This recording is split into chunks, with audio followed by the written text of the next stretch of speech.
What's going on, everybody? Welcome back to another episode of Dr. Movie, where I'm driving in my car talking about movies. Yeah, that's the simplified version of what it is I'm doing here. We've talked about a couple of Joe D'Amato movies, and I wanted to bring this one up. This was the first one I remember seeing that I knew it was one of his movies. That I knew, right? I'm sure I saw some other ones first and just didn't realize it was the same guy. Because, again, the guy did so many movies and changed his name all the time. But this is one I remember when I saw the artwork for it, I was like, okay, this looks like something that would go in my movie bag, right? And what we were talking about is Beyond the Darkness from 1979. Horror slasher, it says. Is it really a slasher? I guess you got to categorize this one. To me, you still kind of categorize this one like you do the other films that he had that kind of had more of the gore, splatter fest kind of thing. I don't know about this one necessarily being a slasher, but anyways, that's what they got it categorized as. So we'll just go with it. Like I said, 1979. Let's see what it says here. I'll go ahead and tell you, folks. Right off the bat, this is a messed up movie. There's things in here I don't even really know how to really describe. Well, I can describe it. I just don't know that I want to. Right? Anyways, I'm trying to gather my thoughts here on how I'm going to approach some of those things. Anyways, we'll make it happen. Let's read this synopsis if I can. It's kind of a long one here. And I'm driving behind some kind of delivery truck, which is never fun. Let me get out of the way here. All right, let's see what we got. A young embalmer who recently lost his girlfriend digs her grave and brings her body to his family villa to keep her with him forever. With the help from a strange woman who lives with him. Yeah, that's very true. But his bouts of insanity are just the beginning. Yeah, I mean, that's... He is so obsessed with his girlfriend, who is dying. She's in a hospital. And, she's basically on life support. And when this movie starts off, she's in the hospital bed, but you see this person that's got a voodoo doll, and they're stabbing pins into it. And when it backs away, it's this woman named Iris. Iris is this woman that's living there with this guy, right? So she's wanting this girl to die, right? So before we get too far, let's talk about the cast. I don't really know the main character. I haven't seen anything else he's in. Carrion Cantor plays a guy. He plays Frank is the guy's name. Who I did recognize was Cynthia. I don't know her last name. Monreale. I don't know. Just again, I'm pulling out my spirit of Duncan McLeish here, right?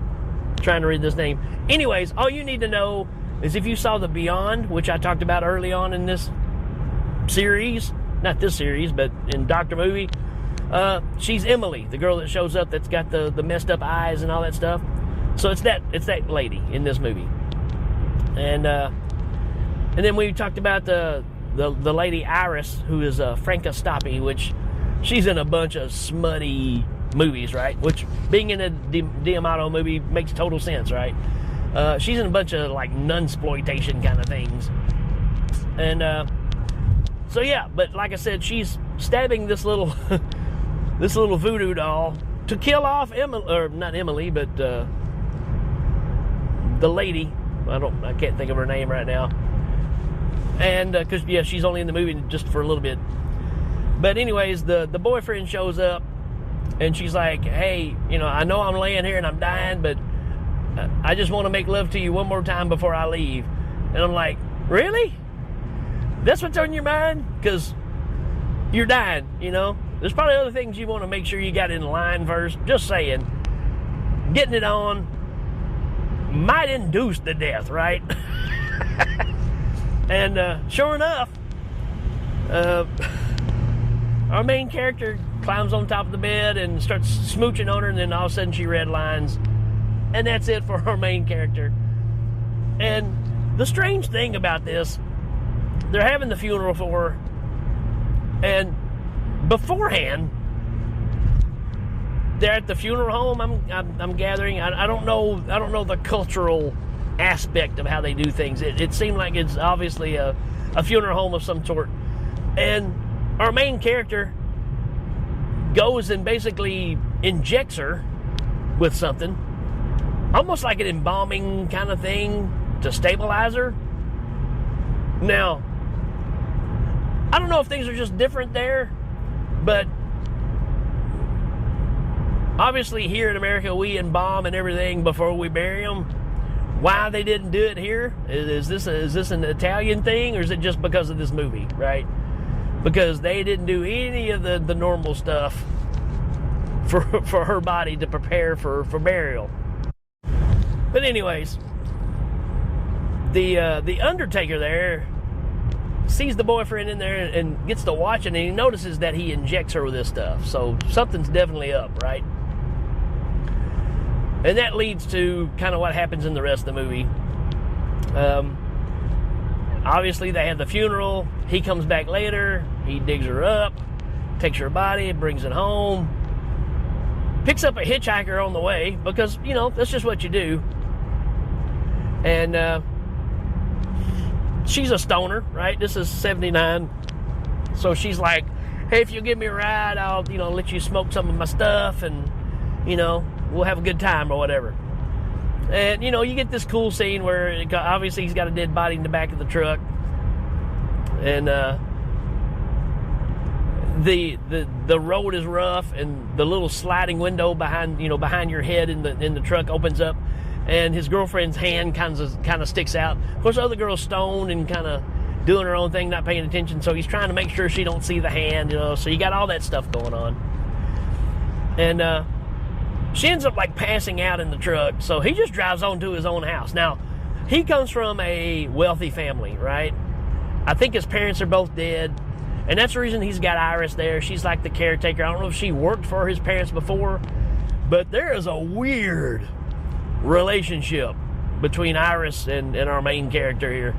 Because there's this one scene where right after his girlfriend died, she walks up to him and starts almost like seducing him, but almost in a weird mother kind of way, because she literally opens up her blouse and lets this grown man like nurse on her.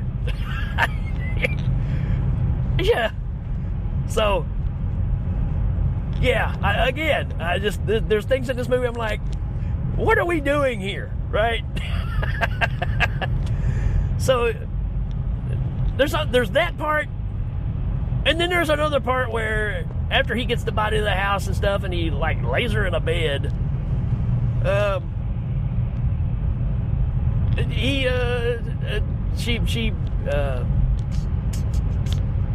she's jerking the gherkin. How about that?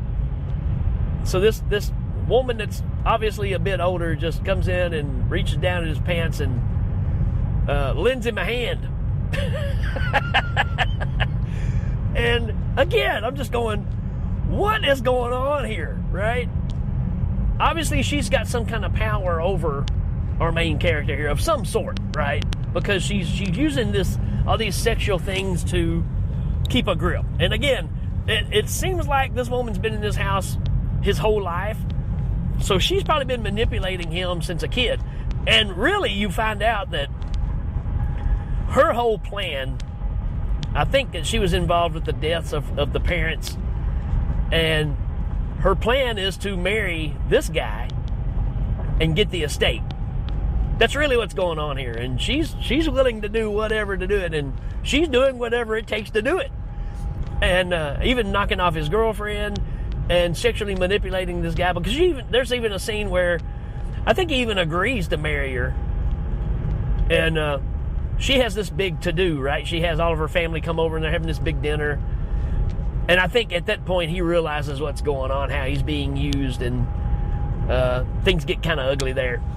So yeah, eventually he picks up on the fact of what she's actually doing. She's been manipulating him, even though he's on the brink, right? His mind is toast because, again, lost his parents, lost his girlfriend. What's the coinky-dink, right? Anyways, he starts knocking off people because they find out, that he's got his dead girlfriend in the house and he's trying to keep her. And so he and Iris, he depends on her to help get rid of the bodies, and there's all kinds of gross things that happen here where you have a Breaking Bad situation here where they basically fill up a bathtub full of acid and they're chopping up body parts and throwing it in a bathtub. They've got a furnace that they burn a few bodies in. I mean, it's just like, man, they're going full tilt boogie on this one. And this is a messed up movie, folks. I mean, Macabre was messed up enough.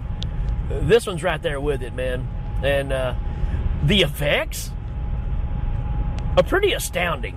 I think there was even a little bit of controversy on this one where he had to prove that they didn't really hurt anybody with this movie, right? And it seems like I saw that in an interview or something where he had literally had to show how they did some of the stuff. And here's the thing about it. D'Amato did not have a special effects person for this movie. He literally went down to the butcher shop and bought, pig intestines and organs and some sides of pork, I think, and stuff. So when they're doing all these shots where he's opening up his girlfriend and embalming her and all this stuff, which again I don't understand, because he is literally, pulling everything out of her. Why wouldn't the funeral home do this, right? Is that's just not what they do anymore? I don't know, or just there. But he goes through the whole Egyptian process, right, of pulling out all the intestines and sticking tubes up your nose and draining out your brain. He pulls out her heart and takes a bite of it. I mean, this movie's crazy, man. It's crazy. And needless to say, at the end of the day, this movie kind of wraps up in a bizarre way where after he feels like he's in the clear and he's got what he wants and he knows that there's a problem with Iris, out of nowhere, a knock on the door, and it's his girlfriend's sister, who's a twin. Did we not know about this? I don't know. I mean, I guess she was at the funeral, but it was never pointed out that she was a twin. Maybe we were supposed to just know that by watching it. I don't know. But anyways, what happens is he decides, now I have a live version of my girlfriend. Don't let her get away. He tells Iris, don't let her get away. Well, that gets all kind of crazy and hairy, right? So here's this girl that's come to visit just because her sister's died and she just wanted to check on him, I guess, because, I don't know, she knew him from that relationship. It's just an excuse to get her there. Let's face it. That's all it really is. And, yeah, things get a little crazy.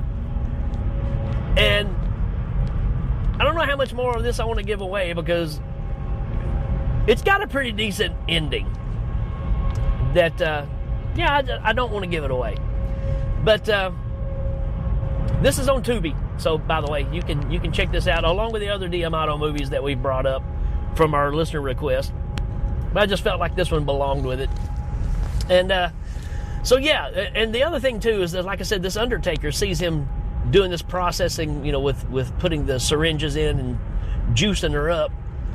And from there on, he's investigating, right?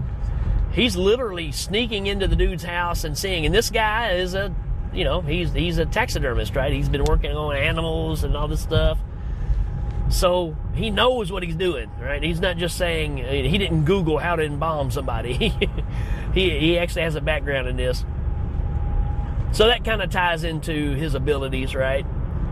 But because he knows how to do this, he also now knows how to harm people. And that's where, it's cruel. There's some cruel stuff in this movie, man. Like the hitchhiker lady that he picks up, she wakes up and comes in the house and sees him, you know, embalming this girl on a table. So he has to stop her, right? And he knocks her on the ground, and she scratches across his neck, scratches him really bad. I mean, like digs into his neck. So in retaliation, he gets a pair of pliers and just starts ripping her fingernails out of her hand. And so you've got that kind of stuff going on. It's a pretty brutal flick, right? It's well shot, but it's rough. But again, I was talking about there's no special effects people. They are literally just making this up as they go. And the effects are realistic enough because you're using animal parts instead. And it does its job, right? It's very effective, very cheap, but I think even Salvador D'Amato said this was his most successful flick. So there you go. If you're a fan of these kind of flicks, I highly recommend it. If you're kind of squirmish and you don't like movies that make you feel like you need a shower after you watch it, then I don't recommend it. It's kind of a hard watch, I'll tell you that. But again, being a completist, if you feel like you need to check it out, then there you go. There's my take on it. I'd give this a 3 out of 5. It's probably a better film than that, but just because of the ooh factor, right? I'm going to back it down a notch because it's not for everybody. So on a recommendation level, it's kind of a hard one to pass on, you know, a great rating for. But then again, like I said, if you're into those kind of flicks like Macabre or whatever, then yeah, this fits right in there perfectly. There you go, folks. That's it for this one. Let me know if you got any recommendations. I'm glad to do them. And till next time, folks, we will check you later.